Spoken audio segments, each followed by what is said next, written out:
Hi friend, आपका स्वागत है यूपी बोर्ड ऑनलाइन स्कूल में। आज हम लोग पढ़ने वाले हैं रस के बारे में, ठीक ना।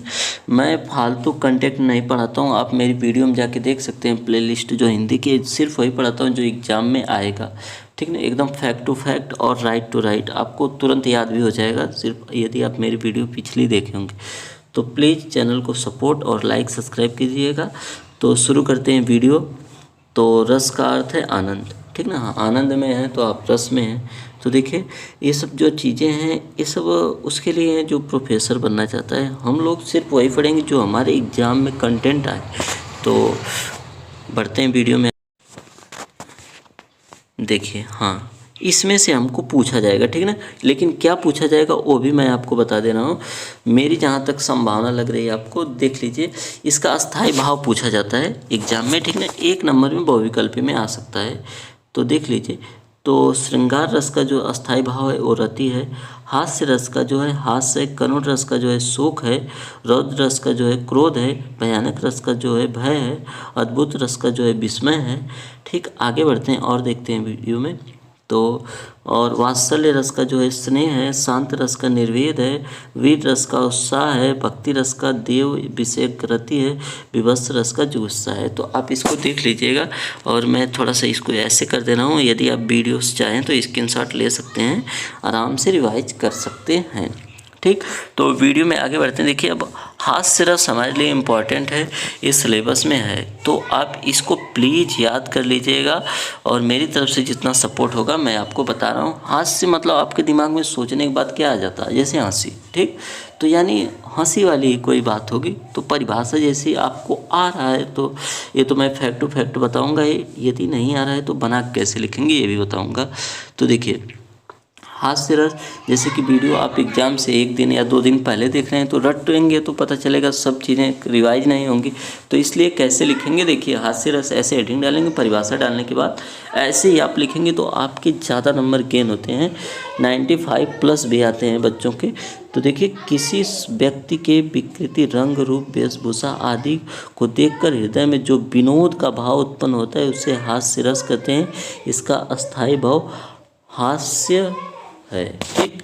तो आपको शायद परिभाषा क्लियर हो गई। यानी आप यदि लिखना चाहें अपने दिमाग से तो लिख सकते हैं, किसी व्यक्ति, वस्तु के रंग, रूप, गुण आदि जो भी चीज़ें हैं उनको देख के हृदय में जो विनोद मतलब हंसी उत्पन्न होती है, उसी भाव को क्या कहते हैं, हास्य रस। और इसका जो अस्थायी भाव है वो क्या है, हास्य है, ठीक। शायद आप लिखने की एक आइडिया हो गई होगी। यानी हृदय में विनोद उत्पन्न हो जाए तो उसे क्या कहेंगे, हास्य रस।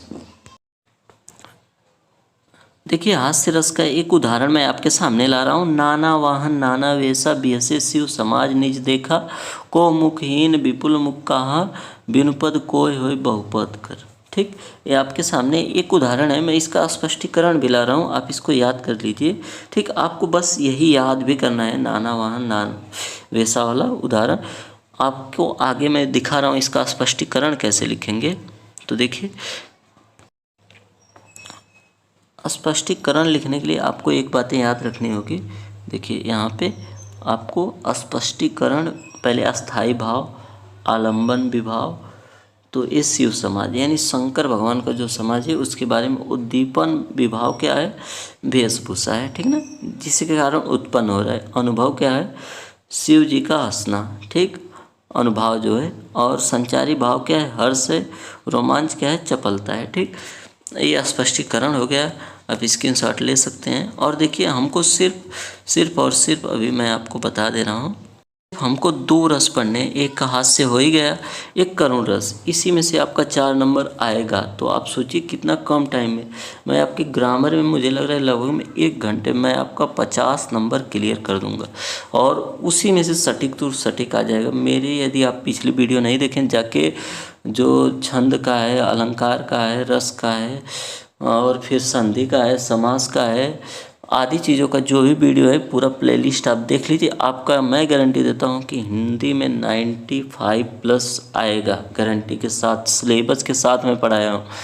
तो देखिए, करुण रस क्या है, परिभाषा ऐसे ही लिखेंगे। मैं इसलिए नोट से पढ़ा रहा हूँ, मैं चाहता हूँ टाइप करवा के लिखवा सकता था, लेकिन मैं नोट खुद लिख के पढ़ा रहा हूँ, तो आप समझ सकते हैं कितनी मेहनत हो रही है, ताकि आपको भी लिखने का एक आइडिया रहे।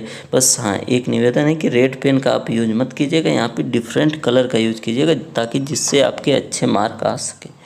तो देखिए, किसी प्रिय व्यक्ति वस्तु के नाश होने से हृदय में जो शोक का भाव उत्पन्न होता है उसे करुण रस कहते हैं। इसका अस्थायी भाव शोक होता है। तो देखिए, जब किसी चीज़ से आप बहुत अधिक प्रेम करते हैं तो यदि वो नष्ट हो जाए तो आपको कैसा लगेगा, दुख होता है कि नहीं। तो उसी तरह ये परिभाषा भी लिखी गई है कि किसी व्यक्ति या वस्तु के नाश होने पर हृदय में जो शोक या प्रेम का भाव उत्पन्न होता है उसे करुण रस कहते हैं। इसका अस्थायी भाव शोक होता है। ठीक, तो शायद आपको क्लियर हो चुका है कैसे हम इसे तैयार करेंगे। देखो, और इसका एक उदाहरण मेरा बड़ा फेवरेट है। देखिए, अभी तो मुकुट बंधा था माथ, हुए थे काल ही हल्दी के हाथ, खुले भी न थे लाज के बोल, खिले थे चुंबक शून्य कपोल, हाथ रुक गया यही संसार। यथा, देखिए शुरू करते हैं।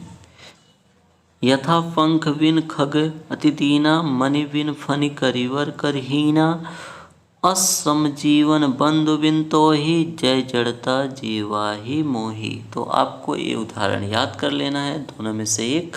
आपका एग्जाम में क्लियर है, 4 नंबर आके गाड़ के आएंगे आप। पूरा वीडियो यदि देख रहे हैं, एग्ज़ाम से आप 10 दिन पहले देखेंगे तो आपके लिए तो गारंटी है कि 90 आएगा ही आएगा। आप एग्ज़ाम के दिन भी देख के जाएंगे तो आपका 80 से कोई रोक नहीं सकता है, लेकिन आप मेरी हर एक वीडियो को देखेंगे तब। तो इसी के साथ वीडियो ख़त्म करते हैं। जय हिंद, जय भारत दोस्तों। मिलते हैं अगली वीडियो में। शेयर कर दीजिए, पूरा फैला दीजिए यूपी बोर्ड में एकदम। तो इसी के साथ ख़त्म करते हैं वीडियो। यदि आपको नोट चाहिए तो आप हमारे यूट्यूब चैनल में कमेंट कर सकते हैं, या यूट्यूब चैनल को 10 लोगों से सब्सक्राइब करवा के आप फ्री में प्राप्त कर सकते हैं। यदि आपके पास पैसे हैं तो आप 10 रुपये में नोट प्राप्त कर सकते हैं। इससे सस्ता कोई नहीं दे रहा है, क्योंकि लिखने में बहुत मेहनत गई है और उसको सेंड करने में नेट भी ख़त्म होता है। तो आप ये सब चीज़ें समझ सकते हैं। अगर मेरा जैसे कि जो भी है, मैं सब चीज़ें फ्री दूंगा, लेकिन थोड़े मेरे सब्सक्राइबर बढ़ जाएं तो वीडियो ख़त्म करते हैं। जय हिंद, जय भारत।